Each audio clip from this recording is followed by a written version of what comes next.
आपको ध्यान करना है दो चीजों के ऊपर, on the blood of Jesus, on the name of Jesus.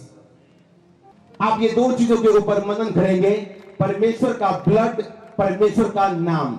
अगर आपने इन दो चीजों के ऊपर मनन किया तो कॉन्ग्रेचुलेशन, जो कि आप सपनों में चेंज होने वाले हैं। जब सुलेमान को बुद्धि मिली थी, कैसे मिली थी उसको?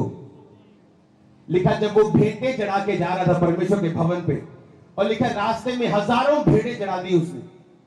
हजारों भेड़ों का मतलब है कि आज के टाइम के लाखों रुपए उसने जाते जाते में उसने अर्पित कर दिए। अभी चढ़ाया कुछ नहीं था, अभी जाते जाते उसने हजारों लाखों रुपए परमेश्वर के सामने चढ़ा दिया। और लिखा रात को परमेश्वर सपने में उसके आए और बोला, सुलेमान तुझे क्या चाहिए? अगर आप किसी ओलंपिक वाले से पूछें कि तेरा वो पिस्टल शूटिंग में तूने पदक कैसे लिया, तूने गोल्ड मेडल कैसे लिया, वो बोलेगा मैं बड़ा ध्यान रखता हूं, बड़ा ध्यान करता हूं, अपने आप को बड़ा कंट्रोल करता हूं, बड़ा सीधा रखता हूं, फोकस करता हूं, मैं ये करता हूं, वो करता हूं, फिर जाके मेरा ध्यान लगता है। आप जब सुबह जाएंगे परमेश्वर में, आप 9 बजे उठे और आपने प्रेयर किया, आप 7 बजे उठे, आपने आधा घंटा, पौना घंटा, 1 घंटा प्रेयर की, लंच टाइम आप प्रेयर कर रहे हो, रात को आप प्रेयर कर रहे हो, और इन बिटवीन, उन टाइम के बीच में आप यीशु मसीह के लहू और उसके नाम के ऊपर मनन कर रहे हो। मैं आपको बताऊंगा फिर क्या होगा।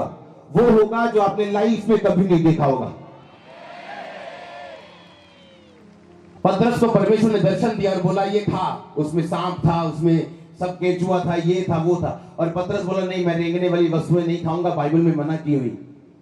जब एक व्यक्ति मनन वाली पोजीशन में आ जाते हैं तो वो परमेश्वर का मैसेज सुन सकते हैं कि परमेश्वर ने कहा पतरस उठ, मार और खा। वो परमेश्वर की आवाज सुन सकता है, जो कि उसकी आत्मा मनन करने के लिए सेट हो चुकी। मनन करने के बाद उसकी स्पिरिट परमेश्वर की आवाज सुनने के लिए, पाप को मना करने के लिए, एंजल्स को विजिट करवाने के लिए सेट हो चुकी। अब सुलेमान को यह बात मालूम थी कि मैं एक बच्चा हूं, और सपने में परमेश्वर ने कहा तुझे क्या चाहिए? सपने में बोल रहा है परमेश्वर मुझे बुद्धि चाहिए। सपने में परमेश्वर कह रहे हैं अच्छा मैं तुझे बुद्धि दूंगा। तूने अपने दुश्मनों का नाश नहीं मांगा, पैसा नहीं मांगा, बुद्धि मांगी, मैं तुझे दूंगा, पैसा भी दूंगा, ऐश्वर्य भी दूंगा, बुद्धि भी दूंगा, जो आज तक ना किसी राजा को दी, ना कभी दूंगा। कहां पे? कहां? सपने में। और जब सुलेमान उठा वो चेंज था। बहुत सारे लोगों को शायद बाइबल नहीं पता, लोग समझते हैं कि शायद परमेश्वर ने उसे दर्शन दिया था जागते हुए, वो सो चुका था, वो सपने में था। वो बाइबल कहती है उसके पुराने नियम में कि परमेश्वर गहरी निद्रा में बात करते हैं।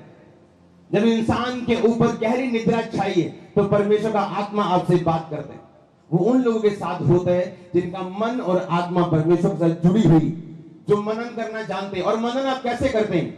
अगर आप सवेरे प्रेयर में, दोपहर प्रेयर में, रात प्रेयर में, तो ऑटोमेटिकली आपकी स्पिरिट जो है वो मनन वाले डिपार्टमेंट में चली जाती, वो मनन करना शुरू करती, और एंजल्स के लिए रास्ते खुल जाते हैं कि वो आराम से आपकी लाइफ में विजिट करें और आपकी जरूरत को पूरा करें। मैं देख रहा हूं आपकी लाइफ के अंदर कुछ घटियां हैं जो दवाई पूरी नहीं कर सकती, वो एंजल्स पूरे करेंगे आपकी लाइफ में यीशु मसीह के सामर्थ्य के नाम में। कुछ घटियां ऐसी हैं फाइनेंस में जो कोई पूरा नहीं कर सका, मैंने कहा एंजल्स पूरा करेंगे आपकी लाइफ में आने वाले हफ्तों में यीशु मसीह के नाम में।